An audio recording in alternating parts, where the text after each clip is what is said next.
Hello. हाँ sir Sahib भैया। सत साहिब जी। हाँ भैया मैं गाजियाबाद से बोल रही थी। जी बोलिए। भैया मैं कुछ पूछना चाह रही थी आपसे। बताइए। मैं कह रही थी भैया कि जैसे मतलब किसी के ये लड़का वगैरह होता है हम्म। तो उसका भोजन क्या ले खा लेते हैं भैया? देखो बहन, पहली बात तो हमें अब वहाँ पे जाना नहीं, अच्छा भैया। क्योंकि गुरुजी के आदेश हैं। ये फालतू की परंपराएं हैं, हमने इनसे पीछे मुझे भी हटना भैया वो पड़ेगा। आडंबर लगता है सब, मुझे भी आडंबर लगता है बिल्कुल। सब कुछ आडंबर है बेटा। हो गया तो हो गया, उसमें कौन सा बताओ घोड़ेबाजी बजाने की जरूरत है। हाँ अब गुरुजी ने हमारे बताया सामने। पहले, ये जो ये पैसे वाले लोग थे, जो ये राजा लोग थे, ये पहले ड्रामा करते थे क्योंकि इनके पास संपत्ति खूब थी। उसका हाँ जी दिखावा भैया। करते थे, उस बहाने अपने खाते थे, अपना पीते थे, मौज मस्ती करते अब थे। ये आगे चल के वो परंपरा बन गई। यही तो बात हो रही ना भैया, उसी की लीक पीटे जा रहे हैं ये लोग। हाँ, तो हमने पहली बात तो उनमें जाना ही नहीं है, क्योंकि परमात्मा ने बताया कि ऐसे प्रोग्राम में हमने बिल्कुल भी सहयोग नहीं करना। क्योंकि देखो, हमें परमात्मा ने ज्ञान दे दिया, और ज्ञान लेने के बाद यदि हम इनसे पीछे नहीं हटेंगे तो फिर बाकी जगत से क्या उम्मीद की जा सकती है? कैसे फिर समाज सुधरेगा? ठीक भैया, ठीक भैया। तो ये गुरु जी का आदेश है, और यदि हम जाएंगे तो फिर गुरु के आदेश की अवहेलना हो जाती है बहन। और यदि हमारे परिवार में भैया है तो हम जाएंगे कहाँ? चलो भाई, अपने साइड में अपना बैठे रहो भाई। कोई रिश्तेदार आ रहा है तो उसकी सेवा पानी कर दो, भैया बातचीत हमारे कर लो। सामने हो रहा, नीचे हो रहा भैया, नीचे हो रहा, खाना पीना चल रहा, मतलब बन रहा अभी तो। हम्म। तो अब कल भी आई थी वो औरत कुछ देने, तो मैंने तो अपनी बच्ची को अंदर कर लिया। मैंने कहा मत ले। अब भैया हमारी जान को इतना कलेश हो रहा कि बस नहीं, पूछो उनको मत। थोड़ा, उनको ऐसे मत करो। ऐसे तो फिर वो बिदक जाएंगे, वो सोचेंगे पता नहीं क्यों नहीं ले रहे, हमें छोटा समझते हैं। आप उनको फिर ये कैसे बोलो, करें भैया, कैसे करें फिर? आप उनको हाथ जोड़ के ये बोलो कि बहन जी, बहुत अच्छी बात है, आपके बच्चे का जन्मदिन है, लेकिन बहन हम थोड़ा सा आ नहीं पाएंगे क्योंकि हमारी मजबूरी है। हमने हमारे गुरुजी बना रखे, और हमारे गुरुजी के ऐसे कुछ नियम है, तो हम नियमों के विपरीत हम बहन जी नहीं चल सकते हम। अब भैया मेरे पति नहीं मानेंगे, वैसे दीक्षा ले रखी है मेरे पति देव ने भैया। देखो, दीक्षा ले रखी है, नहीं मान रहा तो मरने दो, पड़ने दो कुएं में। अपन क्या कर सकते हैं बताओ? अब भैया मुझे 5 दिन 6 दिन हो गए, मैं चारपाई पे आ गई हूँ, मैं चारपाई पे आ गई हूँ। मैं सच बताऊं, मैं जब सुबह से फोन लगा रही अपने को, तुम्हारे को, मतलब आपको, तो मैंने कहा भैया पता नहीं कैसे नहीं उठा रहे फोन। भैया से एक बार सलाह कर लूं। अब भैया दूसरी ये है कि तेहरावनी का भी नहीं खाते ना भैया। 13 में तो जाना ही नहीं बिल्कुल भी।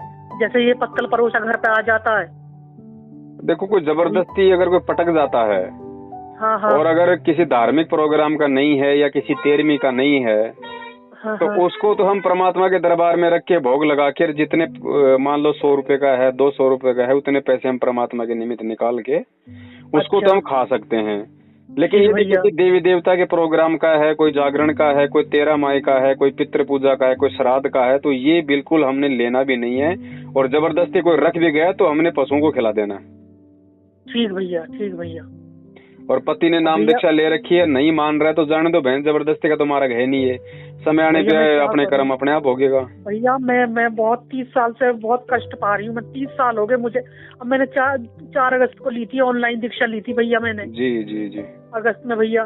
तो जब से तो भैया मैं ठीक हो गई थी, जी जैसे अपना मंत्र जाप कर रही थी। जी। अब भैया मेरे पति देव का जो मंत्र, वो कौन सा, मतलब एक बार ही लिया है। अब आपको ही पता होगी कौन सा मिल सके पहला। हम्म।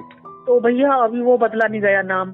अब वहाँ पे जाए तो अब आपके वो देखे मैंने, मतलब नेट देखे, आपके वीडियो देखी। नहीं तो उसको तो लेने से कोई फायदा नहीं है ना। जब वो प्रथम नाम में नियम नहीं निभा रहा, तो आगे चल के फिर क्या नियम निभाएगा, क्या फायदा? और वैसे भी वो नाम लेने से कोई फायदा नहीं वहाँ से। यूँ कह रहे थे कि मेरी बात कराना भैया जी से। मैंने कहा मैं करा दूंगा भैया जी से बात तुम्हारी। अब भैया आज उनकी आंख का ऑपरेशन हुआ भैया। अच्छा। हाँ।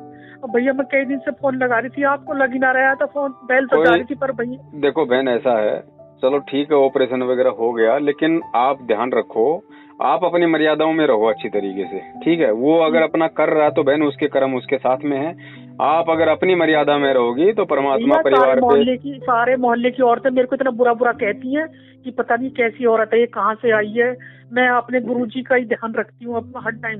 बहन जी, भक्ति ऐसी है ना, इस भक्ति में हमको समाज से एक बार बुरा बनना ही बनना पड़ेगा। आज लोग जितना हमें बुरा समझेंगे ना, अज्ञानता हाँ के भैया। चलते, कल को जब उनको ज्ञान हो जाएगा तो हमें उतना ही अच्छा समझेंगे वो।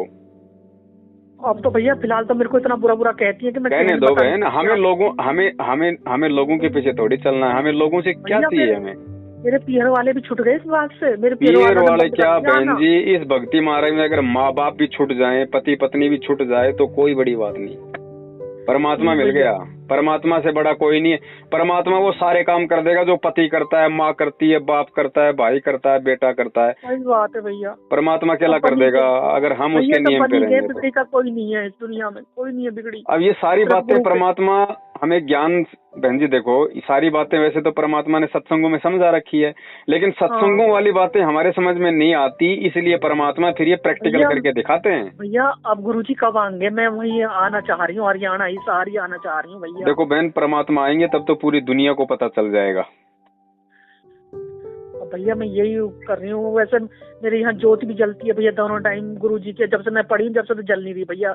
शाम की सुबह की जलती है, पति देव जलाते हैं। ये कोई बात नहीं, जैसा भी हो रहा है, लेकिन ज्यादा टेंशन मत लो, इसमें परेशान होने की तो कोई बात है नहीं। इस भक्ति में, तो उल्टा हमारे को मतलब जैसे मेरे पति देव, इसको मेरे बेटा को भेजेंगे इसके यहाँ खाने। अभी तो इसका बन रहा है वो, मतलब वो भोजन बन रहा है अभी तो इसके यहाँ। कल होगा शायद कुआ पूजन। कहाँ है आपके भगत जी? अभी कहाँ है? मेरे वो नंद के यहाँ रुके हुए हैं भैया, उनके पट्टी हो रही है, तो इस वजह से मैंने मोहल्ले में मना कर दिया। मैंने कहा यहाँ पे आवाजाही लग जाएगी घर में, तुम आना मत, वहीं नंद के रुक जाना मेरी के। नहीं नहीं बहन देखो ऐसी कोई बात नहीं, थोड़ा सा समझो भैया, जरा समझाना, मैं आपकी बात कराऊंगी। देखो ऐसा है, आप थोड़ा सा भक्ति को समझो। अगर वो यहाँ आ भी जाएगा और कुछ खा लेगा पी लेगा तो ऐसा नहीं है कि तुरंत उसके साथ में वो काम हो जाएगा। बहन जी हो सकता है इस जन्म में उसका बाल भी बाका ना हो सकता है उसको अगले जन्म में उस चीज का वो प्रतिफल मिले। तो ऐसा नहीं है कि आज अगर हमने भक्ति छोड़ दी या मर्यादा तोड़ दी तो आज ही हमारा सब कुछ उल्टा होना शुरू हो जाएगा। ऐसा नहीं है, जब तक हमारे पास में हमारे पुण्य कर्म है तब तक चाहे कितने कुकर्म करो, गुरुजी कहते हैं बाड़ी बाका नहीं होता। और जिस दिन वो पुण्य कर्म खत्म हो जाएंगे उस दिन फिर ऐसी दुर्गति होगी, फिर समझ में नहीं आएगी। तो ऐसा आप कोई घबराओ मत कि भाई यहाँ आ जाएगा तो वो हो जाएगा। आप उसको कब तक बचा के रखोगी बहन जी? जब तक वो खुद नहीं समझेगा इस बात को तब तक आप उसको बचा नहीं सकते। कल को हो सकता है आपकी बहन के सामने किसी का प्रोग्राम हो, वो तो वहाँ पे जाके अपना मतलब की मुंह मीठा कर लेगा। भैया पटरे पर खड़े होते हैं, टीका करवाते, सब कुछ कराते हैं वो तो। हाँ तो फिर काहे की भक्ति कर रहा है? फिर ड्रामा कर रहा है नाम लेके भी। भैया जाती मैं नहीं जाती, बल्कि मैं नहीं जाती, सच बताऊँ आपको, मैं नहीं जाती। आप तो बहन अपना ध्यान रखो, ठीक है? पति पत्नी का रिश्ता केवल इस जन्म का है, भैया ठीक है जी। मैं अगर बात कराना चाहूँ तो कर लोगे आप बात? हाँ बात तो कर लेंगे, कोई दिक्कत नहीं। ठीक भैया, एक बार क्या पता आपकी समझ में आ जाए उनके। कोई दिक्कत नहीं, बात करवा दियो, बता देंगे। मानेंगे तो ठीक है, नहीं मानेंगे तो भाई उनके कर्म उनके पास। ठीक भैया, मैं बड़ी आभारी रहूंगी भैया आपकी। ठीक है बहन, सच्चा है। ठीक है, सच्चा है भैया।